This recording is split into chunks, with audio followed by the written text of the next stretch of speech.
everybody is abiding by the rules because our numbers have not been large in proportion to the number of kids in our public schools. But to look at something like this, it truly is heartwarming. I don't know if anybody else wishes to speak, but this was so beautiful. Thank you to everybody who was involved with putting it together. Rob Zahn, if you are watching this, thank you so much for another spectacular production. And it's truly wonderful. It's the spirit of Great Neck, and it really epitomizes what goes on in this district constantly. Barbara, I just want to say thank you. I'd just like to build on what you said quickly. It's just amazing how successful we've been in moving forward with the school system this year.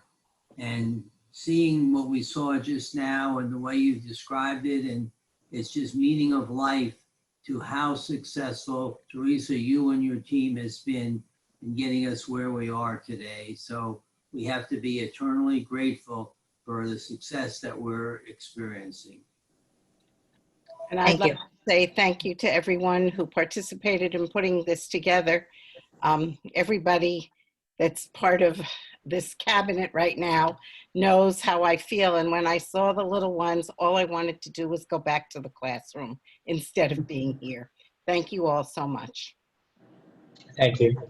I just want to say you wanted to go back as a teacher, not as a student, I assume. Correct. Correct. Right. Okay. Thank you. And thank you, Dr. Prendergast. Next item on the agenda is item 2B, the superintendent's report. And that is you again, Dr. Prendergast. Thank you. So I do want to take this moment again to recognize and thank the members of our Board of Education, because without you, we couldn't have accomplished all the great things that we do day in and day out on behalf of our students. I also want to take this opportunity to really acknowledge and thank our teachers and our administrators, again, for all that they're doing to support our children since the first day of school, since our reopening 7 weeks ago. Instruction is being provided in such a variety of different ways. And it's hard to believe, but when you think about it, our students are benefiting from the ingenious ways our teachers are able to manage their classes, you know, whether it's in person, remote, hybrid, or even a combination of hybrid and remote. Our teachers are really doing an incredible job, all while maintaining the health and safety protocols that we've put into play. But I have to tell you, you're right, Mrs. Berkowitz, I've watched that video several times and it brings me such joy because we get to see our children and we know that's why we do what we do every day. And the one little boy that made the comment and said, I'm just happy to have a teacher again. You know, all of us are teachers, and it's just so heartwarming to have heard that from him, from the mouths of children. You know, the beauty is just incredible. But I do want to also acknowledge and to recognize, you know, we talk about everything that we're doing here to maintain health and safety protocols, but I have to acknowledge also, you know, we've been receiving tremendous support from the Nassau County Department of Health. Dr. Tavora Buckman has been providing this district so much information and support throughout this entire process and dealing with all of the issues related to the pandemic. She's been available to this district 24/7. And Dr. Hickey, who is serving as our COVID coordinator, has an absolute direct line to her for any types of questions and answers that we may have. And he's always available to everyone district-wide to provide any guidance or direction. So the partnership between the district, the work that we've done in terms of preparing through this pandemic, and the support that we're receiving through the Department of Health really has just proven to be invaluable. I also want to acknowledge the fact that this week is also National School Bus Safety Week. And when you think about that, you know, we talk about safety at all aspects of the day, but we also have to think about protocols and procedures that are put in play from the moment our children leave home till by the time we drop them off at the end of the day. So through National School Bus Safety Week, we not only talk about the roles that parents, teachers, motorists, school bus operators play in terms of maintaining and following the law and making sure our protocols and procedures are in play. But it's so very important. We value our relationship with our bus company, and our parents have come to trust our drivers in terms of, again, making sure that their children are very well cared for. And I do want to also take this opportunity to recognize and to acknowledge the members of our transportation department for all that they do. So our drivers, our monitors, mechanics, our dispatchers, even the office staff, everyone works so diligently to ensure the safety and the efficiency of our office of transportation in support of our children. Some good news, I don't know if people are aware of the fact that niche.com last week released its list of best schools for 2021, and the Great Neck Public School District ranked second best district out of 674 districts in the state of New York. Last year we were number 1, this year we're number 2, that's okay. Jericho was number 2 last year, they're number 1 this year. We'll interchange, it's good company that we're keeping. But we also have the list of best public elementary schools, and of 2,500 public elementary schools, all of our elementary schools rank very high on the list, as do our middle schools and our high schools. But what's also interesting to note is the fact that North High School, South High, and Village School also appeared on niche.com's best list for STEM schools in the state of New York. So really and truly, it's a recognition and congratulations to our entire school community. And as another note, niche.com also ranks schools for safety. And we were also ranked as the 5th best school district in the state of New York in terms of overall safety and security protocols in play. So look, there's lots of recognitions that we can choose to review. There's various protocols in terms of how lists are determined, we know that. But at the end of the day, I know all of these recognitions and accolades are a testament again to the entire staff, to our board, and to the entire school community in terms of making sure that we can continue to provide our children with absolute best types of education that we can. And then on a final note, we did mention Rob Zahn earlier, but I do want to acknowledge another award that again is so unique to the Great Neck Public Schools. So we have our own TV station, as many of you know, GNTV, and our television station has been announced, and we are the proud recipient of one of the top national awards from the Alliance for Community Media, the 2020 Hometown Media Awards. So for the second time in 3 years, our TV program has earned the prestigious Overall Excellence in Educational Access Award. That is one of the highest awards that any public school program or any TV access program could earn. And we've also earned 2 additional awards for student-produced programs. So not only are we proud of Mr. Zahn for the work that he's doing and his team, but also it's recognition also of our students as well. So in addition to the Overall Excellence in Award, I said to you, we won 2 other awards as well. One was Best Broadcast of a Performance or Concert, and that was the district's 2019 faculty recital. And we also won Best Video for Educational Activity, and that was South Middle School's Thank a Veteran program. So again, I thank Mr. Zahn, his entire team. And again, I thank the school community and our Board of Education for all that we're doing to maintaining the level of safety and the high quality programs that our students expect and deserve. Thank you, Mrs. Berkowitz. Thank you, Dr. Prendergast. I just want to say something, Teresa. We are so fortunate to have you as the superintendent of schools, and the summary that you've just given, you're largely responsible for where we are, so we couldn't be more fortunate. Thank you. And what I was about to add before I was cut off is we are so grateful that everybody, despite any fears they had or anything that was going on in private lives, really pitched in together. I'd like to add, when it comes to transportation, where there had been some change even in the start time, both Mr. Popkin and Mr. Howell are always there when there's any sort of a situation. So I thank them, because it is certainly not easy the first month of school. And the best of times, any year, there are always a lot of problems. And the fact that we weren't hearing all of these problems, the fact that they were so on top of everything, is another testament to them. And to all of you here on this team, to all of you in the schools, to everybody who works in this entire arena. You all play a part in this, so thank you to everybody. Next item on the agenda is item 2C. I'd like to turn this over to Mrs. Perez. Thank you, Mrs. Berkowitz. This evening, we have one policy that is on the schedule for just one reading. It is policy 1925 about interpreters for hearing impaired parents. So we have policies that involve the children. This is for the parents. Attached for Board of Education consideration is a revised policy, interpreters for hearing impaired parents. This required policy, adopted in 1994, is being amended in order to update its language to include guardians as well as parents, and for a written title will be updated as well. In addition, the 5-day time frame stipulated in the old policy for a written request for an interpreter has been removed. In accordance with Policy 2400, Board Policy Development, this revised policy is being submitted this evening for one reading and possible adoption. Are there any questions or comments? Do I have a motion to accept policy 1925? So moved. Are there any nays? No nays. This Thank is you very now much. adopted, this policy. Thank you. Thank you, Mrs. Perez. And thank you to the entire policy committee. Now we're going to go quicker because some of these items are just necessary for a consent agenda. We have all read the materials.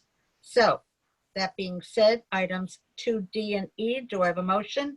So moved. So moved. Are there any nays? Item 2F, do I have a motion? So moved. So moved. Are there any nays? So moved. Items 2G through J, do I have a motion? So moved. So moved. Are there any nays? Item 2K, do I have a motion? So moved. So moved. Are there any nays? Item 2L, do I have a motion? So moved. So Are moved. there any nays? Items 2M and N, the donations, do I have a motion? So moved.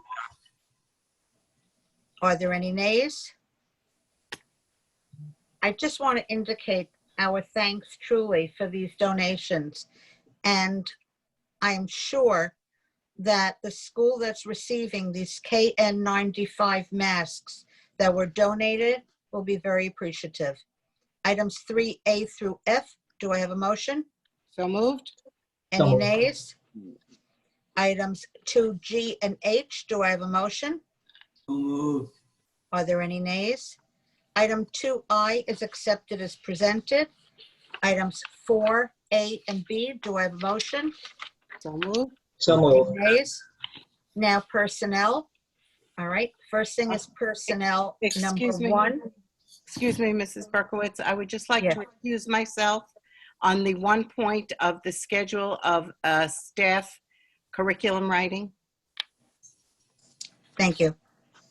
So for the other items, items 5.1, do I have a motion? So moved. Any nays? Items 5.2, A through G, and 5.3, A through G, do I have a motion? So moved. So moved. Any nays? Now, open time. We received in advance 2 questions. I will read the questions and then they will be responded to. First one, can you please explain the decision to let students leave North High to get lunch, considering the COVID pandemic and the traffic it brings to Brokaw and a small area of shopping for local residents? This has already been asked and answered, but Dr. Lando, would you please reply? Yes, I'm glad to.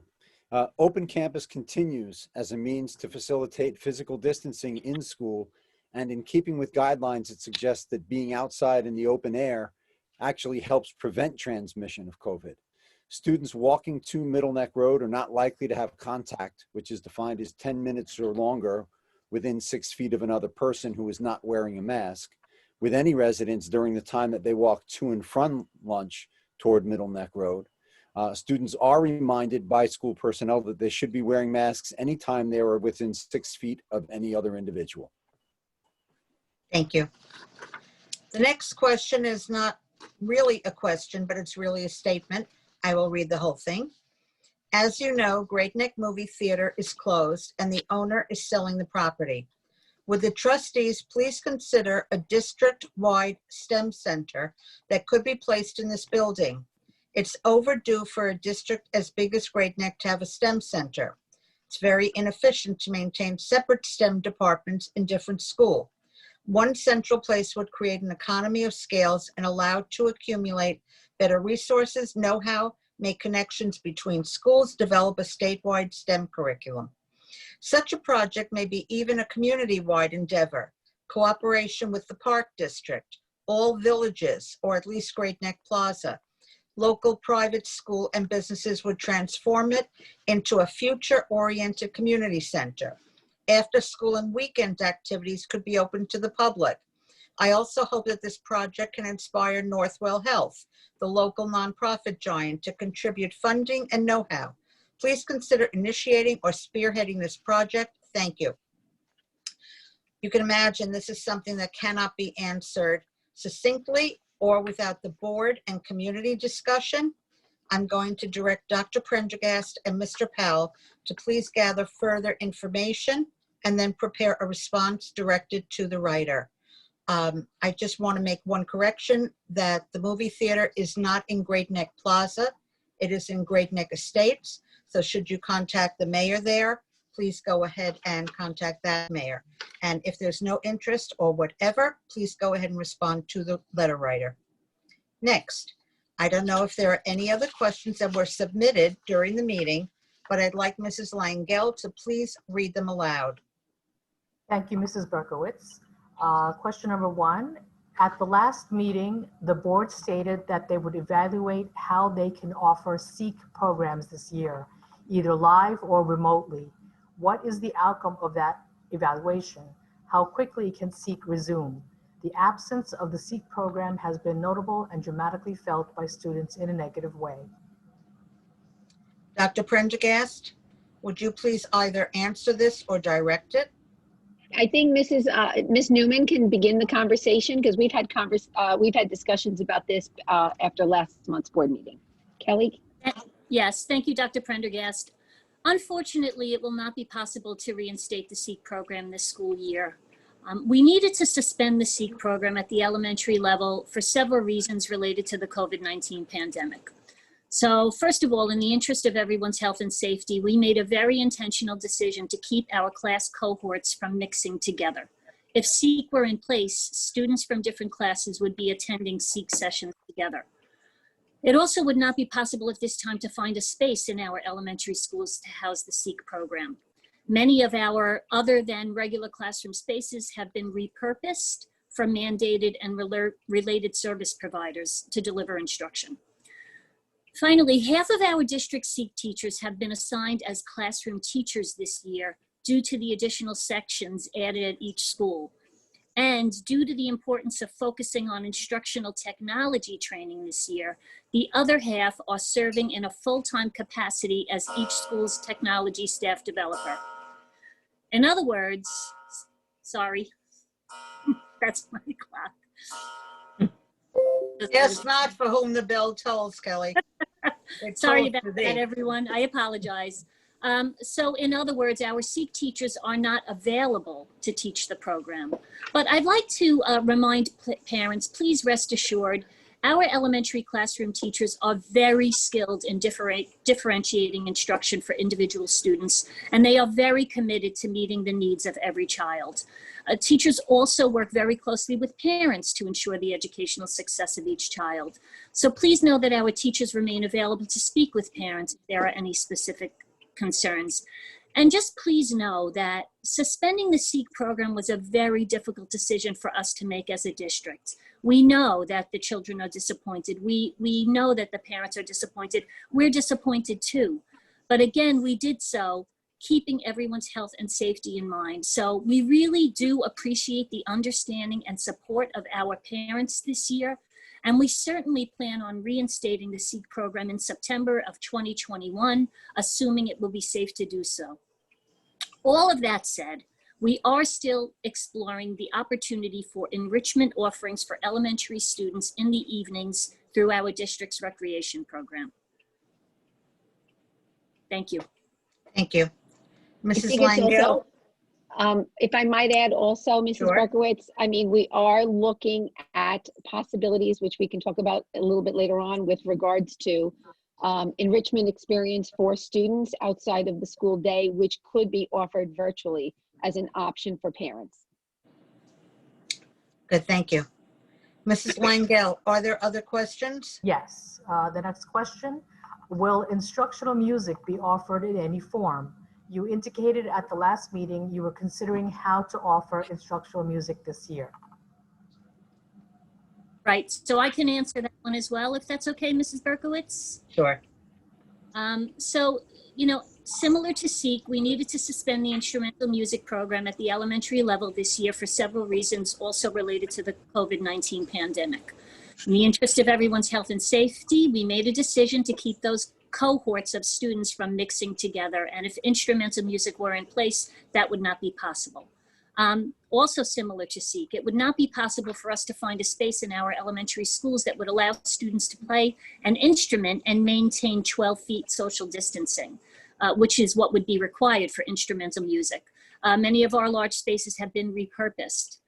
And finally, also similar to SEEK, the instrumental music teachers are fully scheduled this year teaching general music to our elementary students, so they are not available to provide instrumental lessons. Again, this was a very difficult decision for us, but we did it because we wanted to ensure to the greatest extent possible everyone's health and safety. And again, we appreciate the understanding and support of our parents, and we plan to reinstate instrumental music in September of 2021, assuming it is safe to do so. Thank you. Ms. Berkowitz, I do want to Yes. recognize Ms. Newman. Ms. Newman has worked so incredibly hard with our elementary principals and teachers to try to develop an engaging program for students with various types of special area activities, all while maintaining social distancing, recognizing the fact that there was not sufficient space, making sure we could put experienced teachers in the classrooms for full instruction for the classroom teachers. As Kelly mentioned earlier, these were not ideal responses. We did what we could, but as far as the workday is concerned, our children have a full instructional day with varied experiences for special area classes. And I do appreciate the fact our commitment that all of those special area programs, also science as well, will be brought back to school once we can return to normal. It is our full intent to bring back all of our full complement of courses once we are able to do so safely. Thank you. Dr. Prendergast, all of these answers really have been dealing with instrumental music at the elementary school level. What about at the secondary school level? I'm not sure if that was asked in the question. No, So it wasn't, but Steve Right. can mention it. But just very quickly, we have at the secondary level just recently gone back to allowing vocal and wind instruments to perform with 12-foot distancing outside whenever possible. The interior spaces that we have available really don't allow for all that many students in any particular spot. Certainly in some cases, not as many as would be there. But we do actually have classes that have gone outside. We've had some favorable weather, and they have gone outside in order to be able to begin using those both voice and wind instruments outside. Even a nice post on the North Middle School or District website of Mr. Trinkwald's class outside earlier this week. Thank you. Mrs. Langell, are there other questions? Yes. Why are you allowing students to take mask breaks inside classrooms during which masks are completely removed while students are neither eating nor drinking? During the reopening presentation, you said there would be designated spots in the hallway for individual mask breaks, not inside the classrooms. This seems like an unnecessary risk, especially as New York rates of positivity are climbing. Dr. Hickey? So when we talk about mask breaks, there are different types of mask breaks. There are very short-term mask breaks and there are longer mask breaks. As you can imagine, it's very difficult to maintain wearing a mask for a long period of time. So teachers are allowed to give very short mask breaks in the classroom. with children 6 foot socially distanced. But a short mask break is a short, brief mask break where they can take their mask off, they can wipe their mouth, they can readjust.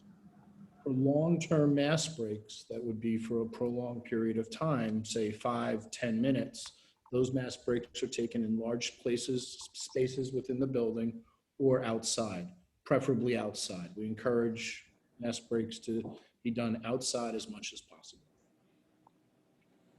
Thank you. Barbara, We've can I been ask a fortunate for the process most part, question? one moment. We've been fortunate for the most part that the weather has cooperated. So thus far, we've been able to have the children going outside. We saw that even in the video, as much as we possibly can. And every building also has large areas. And I'm sure that those areas are being used in addition. But we Yes. do have allowed short-term mask breaks in the classroom, and that is within CDC and Department of Health. You know, Mrs. Berkowitz, just adding to that, I mean, there are opportunities, as we know, that we do have teachers bringing students outside for instructional periods of time, as well as for breaks. And again, just being mindful of the schedules, making sure children are still socially distanced, and that we're following all of the protocols from CDC with regards to hand washing and hand sanitizing and good hand and hygiene respiration, good hand and respiratory hygiene. Thank you. I can just speak from experience. I have found a lot of other schools are doing the same thing as well, including the schools that my grandsons go to. They also have the same exact thing. I do understand the parents' concern, but we are well within the CDC guidelines. Mr. Ashkenaz? Barbara, I just want to make sure that someone's taking notes on the questions and the answers so we have a summary of what we're discussing. Yes, we are. Mrs. Langell, are there other questions? Yes. Are you aware that the CDC just changed the definition of a close contact to make it broader? What steps will you be taking, if any, to change existing school and transportation procedures to meet this broader standard? So the CDC did just change their guidelines, but we've had stricter guidelines than the CDC has had. The CDC guidelines used to be a total of 15 minutes exposure, but a total 15-minute exposure. Now they've got a 15-minute exposure over a 24-hour period. We have looked at exposure as 10 minutes or more all along. And in addition, we've added mask wearing. So we're way beyond any guidelines that the CDC sets out or that the Department of Health sets out, because all of our children are wearing a mask. So they're 6 feet apart, but they have a mask on. If there is any type of time where they take the mask off, they're still 6 feet apart, and that is not considered having an exposure. So the change in the CDC guidelines from 15 minutes to 15 minutes over a 24-hour period will not affect the way that we do business. Thank you. Mrs. Langell, Yes. do you have any others? Yes. Do you foresee any changes to after-school activities at the high school level anytime soon, especially as it relates to extra help? Currently, extra help is typically being held at 2:45 or 3 o'clock. And for those students who are in person on those days, it is challenging to attend virtually since they are traveling home at the extra time, at the time extra help is occurring. It has been suggested that students reach out individually to teachers for help, but some students like to attend extra help to learn from other students' questions, like a review session. So reaching out individually to the teacher does not always make sense. Dr. Prendergast or Dr. Lando? If I may. Dr. Lando. We discussed this at our principals meeting this week. We had a secondary principals meeting this week. And so when the word soon comes up, the answer to soon is no. It's a more complicated issue than it might first appear. It's not as simple as just saying, okay, schools will be open for extra help for students to stay. It involves transportation questions. It involves supervision questions. However, it also involves social distancing questions because there are limits on the number of students that would fit in any particular classroom. So where a teacher might be giving a test in the past, might have been giving a test, and there might have been a review session that you could put 30 or 40 students from multiple sections into a classroom. We can no longer do that, which is why we haven't come up with a solution to that piece yet. Are we looking at it and discussing it? Yes. Do I believe that there is an answer that's coming? The word was used soon. We haven't come up with one yet, but it will be well shared once we do. Good, thank you. Mrs. Langell, do you have any other questions? For elementary school, why can't you do what the secondary schools are doing for music outside and 12 feet apart? So I can answer No, that. I'm sorry. No, I As- was calling on you. Oh, okay, great. So as I mentioned earlier, our elementary instrumental music teachers have full schedule assignments this year teaching general music. They are not available to teach instrumental music this year. I'm sorry. Thank you. Thank you. Mrs. Langell. Okay, I think this is the last one. As the weather gets colder, are any plans in place to enable students to comfortably eat outside at the secondary school level? If not, are any additional measures going to be taken to make sure the cafeterias have ample airflow with the increased amount of students that are likely to be there? Dr. Hickey, do you want to just explain first about the eating outside? Could you read that question one more time, please? Sure. As the weather gets colder, are any plans in place to enable students to comfortably eat outside at the secondary school level? If not, are any additional measures going to be taken to make sure the cafeterias have ample airflow with the increased amount of students that are likely to be there? So yes, we have made arrangements for seating outdoors throughout the district. We ordered over 100 sets of aluminum bleachers, and there was also additional seating throughout the district to accommodate outdoor eating. We've also expanded our cafeteria space and eating spaces within the buildings so that if children are eating inside, they can appropriately distance while eating inside. And I just want to add to that, because that parlays also with the first question that was asked about having students allowed to leave the building. North High does not have a very huge cafeteria, so having children allowed to leave the building for their lunch period also makes the flow in the building much better. So, are there any further questions? Mrs. Langell? Yes. Okay. What steps are you taking to ensure that teachers are technologically competent and prepared to be effective remote instructors in the event of a shutdown? May I jump in? The Absolutely. answer to that question is too extensive to go through at a board meeting. We have a tremendous asset in Dr. Lander, who has put together countless staff development sessions in conjunction with our different staff, technology staff developers in all of our buildings. And to say that they're ensuring that our teachers are competent, absolutely. And it's not a one-shot, one-size-fits-all approach. It's based on teacher need. It's based on teacher expertise, and we're using our own teachers and our own staff to train each other in ways both. It was part of that during the first week before we opened, and it was also, it's ongoing after school hours now. And Dr. Lander, I know that you can answer better than I can, but I thought I would too. Dr. Lander, I was about to call on you also, but I was also going to mention one other thing.